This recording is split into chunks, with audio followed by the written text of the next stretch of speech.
prenez bien le temps de regarder la vidéo, quand elle va s'arrêter plusieurs fois au moment, on va dire, de la scène. Il y aura des questions auxquelles il faudra répondre. Donc, vous pouvez lancer le scénario 1, ça va commencer, et après, on discute à chaque fois, dès qu'il y a une pause, sur exactement l'intitulé, la phrase. L'orientation et l'aide à la mobilité du patient vers la salle d'attente ou le bureau de la consultation peut se faire en accompagnant le patient, en lui montrant la direction, en lui donnant un plan de l'hôpital ou en lui proposant une chaise roulante. Donc vous restez sur ces réponses-là. Ok. Mais l'orientation, de toute façon, c'est l'orientation spatiale. S'il est perdu, qu'il n'arrive pas à s'organiser. Enfin, moi, ça me semble. Ah oui. C'est notre dernier mot. On reste sur ça. Ok, c'est votre choix. Voilà. Alors pourquoi votre avis, la scène n'était pas la bonne? Mais parce qu'en fait, s'il est désorienté, un plan de l'hôpital, ça va peut-être pas l'aider du tout. Et s'il connaît pas les lieux déjà, qu'il n'est jamais venu, ça va pas lui parler un plan. S'il sait même pas à quel endroit il est. C'est continue. C'est particulier. Ok. Le clinicien doit se présenter au patient et à l'accompagnant, continuer ce qu'il est en train de faire. B. Oui. Mais du coup, la A, c'est quoi ça inclut. La B inclut la A, oui. non? Oui. Mais du coup, la A n'est pas fausse, quoi. Non. Ah oui. Ah oui, d'accord. Moins mode. Ok. Après, je vais aller plus loin que cette question. Comment vous vous présentez quand vous arrivez face au patient et à son aidant éventuellement? Ah ben, on dit notre nom, notre profession, selon qui il vient voir en consultation.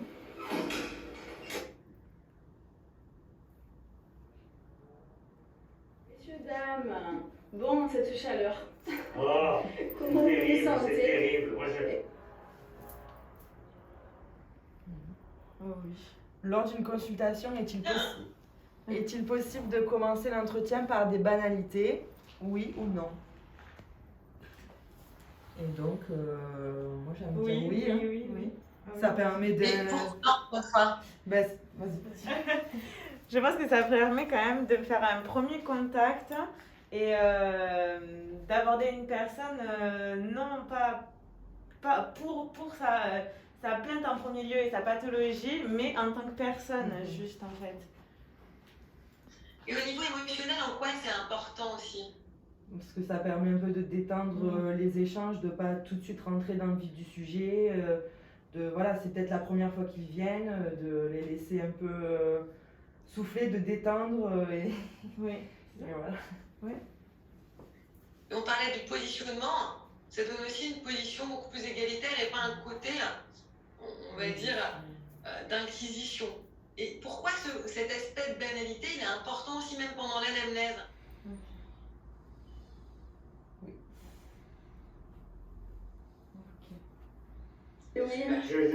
j'en peux plus là. Alors heureusement, j'ai le ventilateur à la maison, voilà. Mais oui, là on commence à souffrir.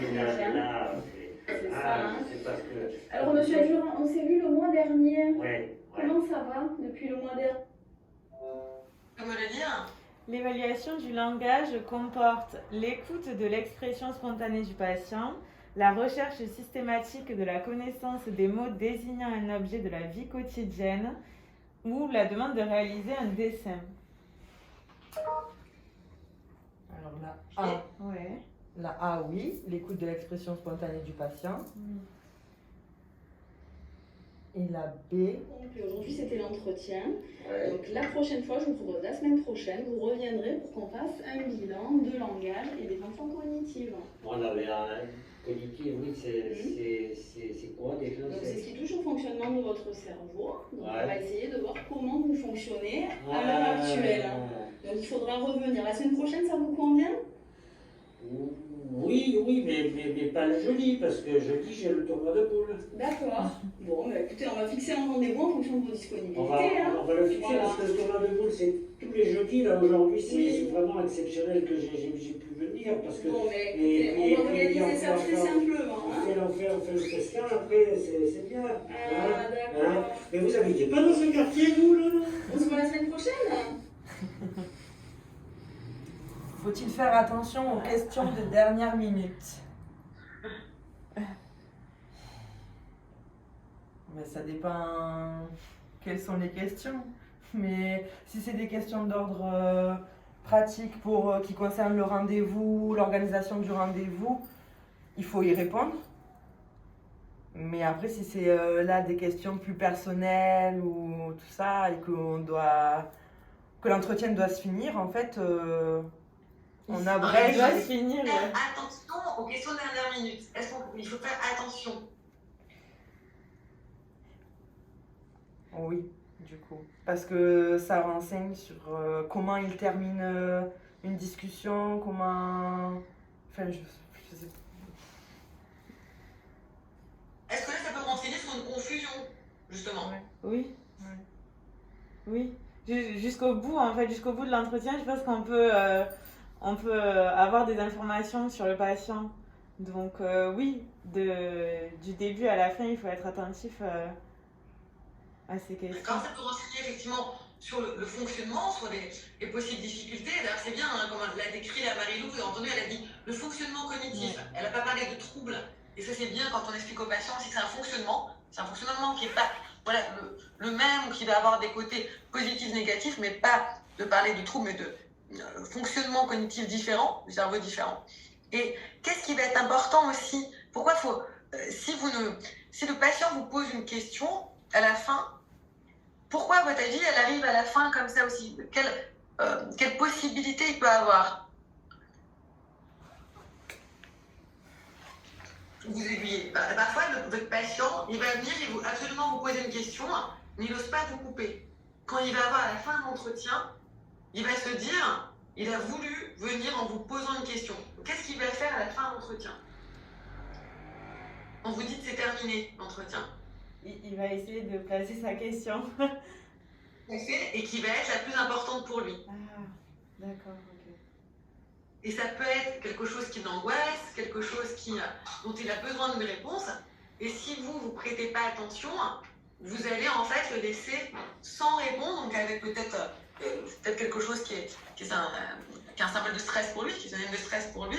Donc avec son stress avec lequel il est venu au départ de la consultation. Donc et pour le fonctionnement, on va dire cognitif, mais aussi il faut toujours faire attention aux questions de fin. Ça peut être des questions qui sont particulièrement importantes pour le patient. C'est pas pour rien qu'il vous les pose à la fin.